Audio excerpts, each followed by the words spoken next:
Welcome to Navigating Change, everybody, the podcast from Teibel, Inc. My name is Pete Wright, and I'm sitting here with Howard Teibel. Hello, Howard. Hello, Pete. Welcome to another week, sir. How are you? We're doing great this week. Busy as usual, like the rest of the planet. Sure enough. It's time to be busy, and this week I think we're going to be taking on a bit of a heavy subject. I'm really excited to get your thoughts on this.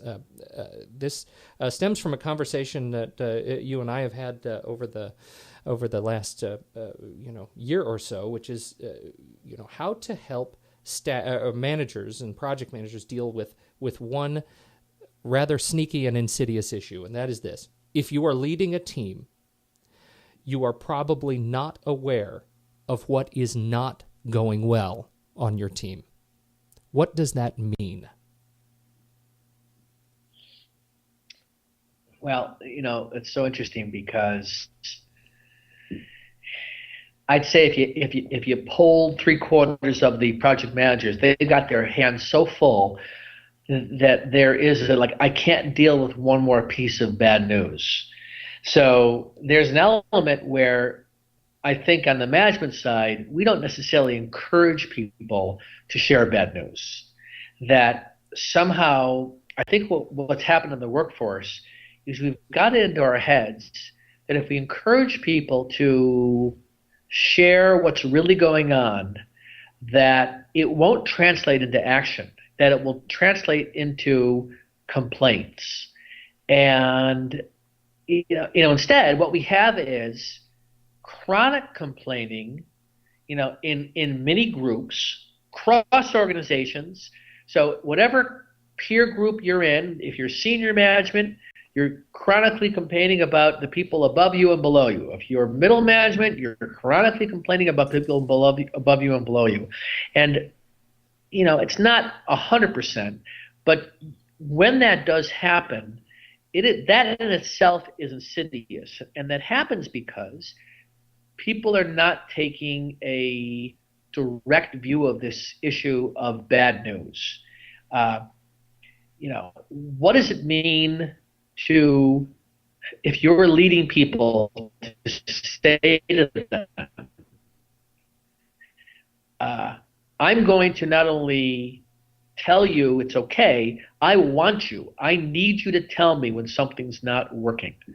And the reason this falls apart very quickly is because the larger the group, the more difficult it is for people to not fall into taking things personally. And that rather than staying focused on the subject matter, do you hear that in the background? Yeah, I was going to say, are they coming to get you? They are right now.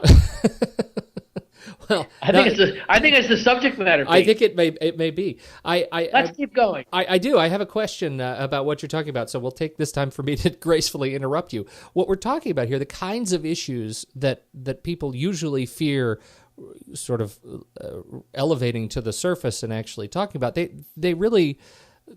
they tend to be the issues that are not directly related to business performance, right? I mean, that seems to be something I've heard in the past, which is, my manager, my project manager, my team leader, they're not interested in hearing anything that doesn't directly relate to the bottom line. They're so focused on the bottom line, I just can't distract them with this stuff. This is interpersonal stuff. This is team stuff. We'll work that out on our own. There's some element of truth about this, because I think we underestimate what it really means to have individuals in organizations change the way they work. Team building, I do a ton of team building, and I think there's, rightfully so, high expectations for what team building can do. But when you get under the surface and you start looking at some of the reasons why people don't cooperate or why people hold back information, it gets to in some cases, very personal ways that people approach sort of just how they are in the world. And I think in the business world, and I recently had a conversation with somebody, and I said to them, I was coaching them, and I said, listen, you don't have to be friends with this person. You don't have to even like this person. But you have to learn how to work with them in a professional way. And it is great when you can work with a team where people like each other and they get along and there's camaraderie. But the truth is, that's not always the case. And I think we have to not get caught up in thinking that team building means that this nirvana view of what it means to be a high-performing team doesn't mean that we're all always smiling. As a matter of fact, a high-performing team probably isn't. And you know what they have? They have incredibly strong conflict, but the conflict doesn't get personal. And so we're digressing a bit, but what we're speaking about here is when you get into bad news, what happens is people are afraid that if you share bad news, it will get pinned on them. Right. So I'm not going to share bad news. And where that can be shifted, and I can't tell you the number of managers and leaders don't necessarily take this to heart, is to really recognize that they have to give their staff explicit permission to share mistakes and be willing to show that they make mistakes and they can acknowledge it. And third is that they make that part of problem solving. That mistakes, we don't want to make mistakes that cost us, but we often learn best from the mistakes we make. And rather than avoiding finding out someone made a mistake, what I'm suggesting is that a leader needs to be willing to recognize that your people are not going to share stuff with you that might make them look bad unless they understand it's not going to get pinned on them. That really the way you want to work as an organization is say, this is not about blame. When mistakes happen, let's use that as a learning opportunity. And it's tough. It requires a very committed willingness to be to really pay attention to not falling into those traps of who are my high performers, who are my low performers, and getting into sort of all the focus on individual rewards and individual punishment. Okay, so what we're saying is we're asking staff to recognize a little bit of this enlightened approach and to look at really focus on more the bottom line is that the team has to deliver business results, and that's what they exist to do, and that by considering that sun is the greatest antiseptic, bringing to light a lot of these issues can help eliminate them really without fear of blame or crisis or retribution, really, right? Yeah, and you need to have a particular kind of manager who's willing to do this. Well, that in itself. Yeah, I mean, that was my next question, which is this idea of, sure, we can tell the team all day long, you really should be more enlightened. You really should work better together. Team building does not mean a ropes course. We can shake some of those assumptions. But the bottom line is, if the manager does not cultivate an environment of openness and willingness to hear these kinds of things that may not be good news all the time, or may not be the critical most important problems that affect the bottom line of the business, but maybe more these insidious kinds of challenges. What we're saying here is that these managers may end up in the dark anyway. So what is the canary in the coal mine for these managers to be able to help cultivate this and see that there's a problem before it may get out of control? Well, it starts with a personal assessment about how you're approaching your work and how you're approaching your team.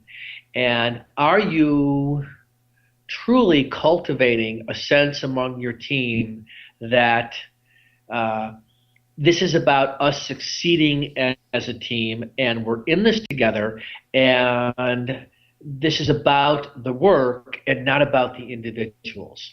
It's too easy to fall into, for all of us, into blame. I think that concept is cultivated from childhood, where you're either the hero or you're the villain. And that's why team building is so difficult, because it's so ingrained in us to think about things on an individual basis. Reward systems are an individual basis. I mean, how many times do you see, a team being rewarded financially for some success that they had? It's more often the individuals get rewarded. So our whole culture around helping teams develop, we don't set them up to win. So there's a number of confluences, but it starts with, in my view, the manager saying, or the leader saying, what's important here is that we be transparent and that you tell the truth. And it's not about who did something wrong. On the other side, the staff have to be willing, in some cases, to stop being victims to a manager they don't like. Nobody said that, you're going to get someone, a manager that you like, and also nobody said that you're going to get staff that you like. I mean, that's one of those fairy tales. Some of your highest performing people in your work may be people you don't like, and it's more about, when you come to work, the focus here is on what are we trying to achieve as a group. Yes, there are ways to cultivate building trust among individuals, but I think don't confuse that with what it really means to work effectively as a team. And I think we have to break those myths down about conflict. Somehow we think that to have a high-performing teams, we don't have conflict. The highest-performing teams have great conflict. And likely also have, even if they don't like each other, they likely respect each other. That's a great point. That's the measure here, is that, and I can't tell you the number of times I've also heard people say, I don't respect so-and-so. I don't respect my boss. Now, that's a dilemma that you're in, because if you don't respect your boss and you've got no avenue to be able to get in there and share some of the things you'd like to see that would help you, you're caught in a tough place. And for some people, it's even grounds to say, I can't work for this person, and I need to look at a change. There's more freedom for the person in charge to be able to say, this is where I'm going to take the group. For the staff member, you have to recognize, if you're leading, that they often sit on their hands because they have historically been reprimanded for making mistakes. This is such a big and challenging issue, but mostly because it gets to something we started tackling last week, which is this idea of challenging human nature in the face of business results and productivity, and how we are able to change how we look at ourselves and our own behavior in the face of crisis, in the face of interpersonal challenges, to actually be able to rise above and deliver and create something great. And it comes to, it's interesting as you say that, because it does bring me back to last week and this concept that it really is about, in many ways, what you have control over. And I think about it as personal responsibility. What am I responsible for? What can I do to influence where I want to go, as opposed to being a victim? And there's a whole scale of people or ranges of what we call being a victim.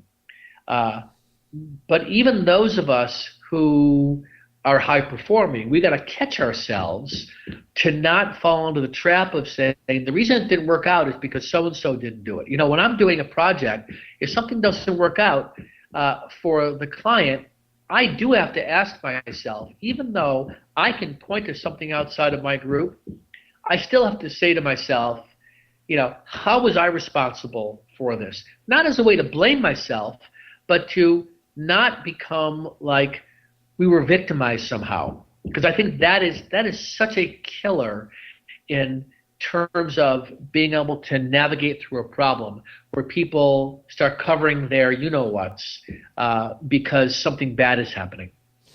It's an interesting interesting parallel, because you have these organizations that are so focused on quality and quality delivery and attention to quality and detail, and every process is analyzed to the nth. And yet, when we look at our own performance, we often don't consider ourselves at that sort of the level of process improvement and quality delivery.